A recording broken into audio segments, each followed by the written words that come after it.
Masarap na biko para sa undas na panahon.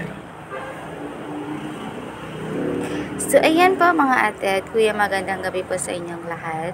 So, ayan, nakikita nyo ba? Ayan po yung gata ng niyog at nilalagyan na po yan ng kinugay na asukal at ito po yung malagkit rice na niluto na po namin kanina. So, ayan po, hinukay-hukay po natin, pinamimix po natin ang kinugay na asukal at saka yung gata ng niyog. Ang purpose po niyan, para gawin po siya nating latik kung saan siya po yung magiging sauce or siya po yung magiging main ingredients ng ating biko. Kung saan, ito po yung usually ang ginagamit natin noong unang panahon ng ating mga kalulahan, mga basta kinagawian po itong ating pagluluto. At yan po ang masarap mga ate at kuya.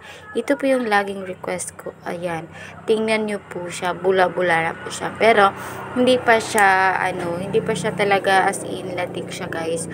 So, kailangan talaga natin mapansin or makita na malapot na po talaga yung yung kumbaga natutunan na po yung lahat ng sugar at saka yung gata. Saka po, kapag nakita na po natin na malagkit na siya mga ate at kuya, ilagay na po natin or ihaon na po natin yung mga malagkit rice dito sa ating kawali upang ma-mix na po natin lahat yung yung malagkit rice at saka yung sauce ng biko or yung kinugay at saka gata yung ginagawa po natin kanina.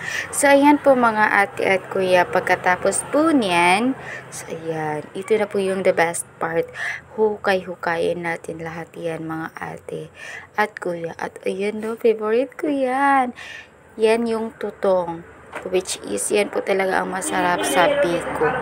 Yan po talaga ang paborito kong part sa biko, yung tutong ng biko. Yan po talaga pinakamasarap guys. Don't tell me, hindi mo din ito paborito yung tutong ng biko. Yan din ang inaagaw-agawan namin dito ng aking kapatid, yung tutong.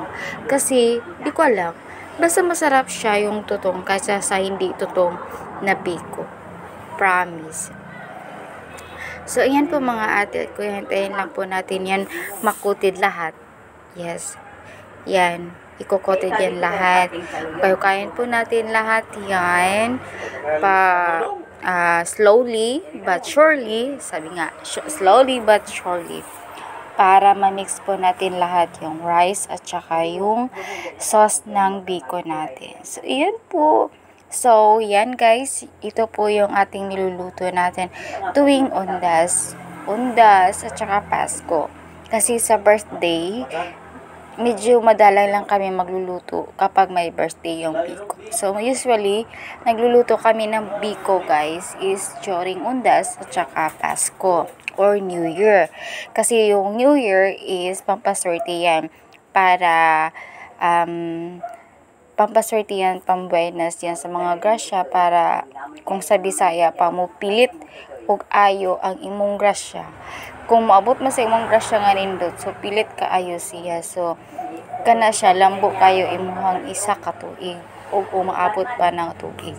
So, mauna siya ang purpose nga nganong mag-prepare ta og malagkit, any kind of malagkit sa ating handaan or sa ating food, sa ating mesa sa medianoche. Kasi yan po ay meron pong purpose aside sa 13 kind of fruits. So, yan po mga ate at kuya. So, anyway, mga ate at kuya, ano po yung paboritong part nyo? Or ano po ba yung paboritong luto yung gusto nyo po sa biko? Kasi sa akin, ito po yung gusto ko talaga, malagkit rice. Hindi ako mahilig dun sa puto na medyo slight lang yung pagka dark niya or basta yung sa ngayon na style lang biko. Mas hinahanap-hanap ko talaga yung kinagawian ko nung 1990s.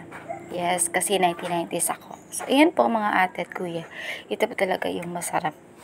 Yes, pero mostly sa ngayon, hindi na po ito yung laging niluluto sa mga handaan.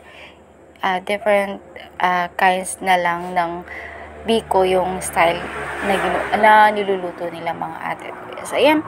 Pagkatapos na po siyang makikita natin na wala talagang puti, parang na-feel na natin na namimix na po natin lahat-lahat yung rice at saka yung sauce niya.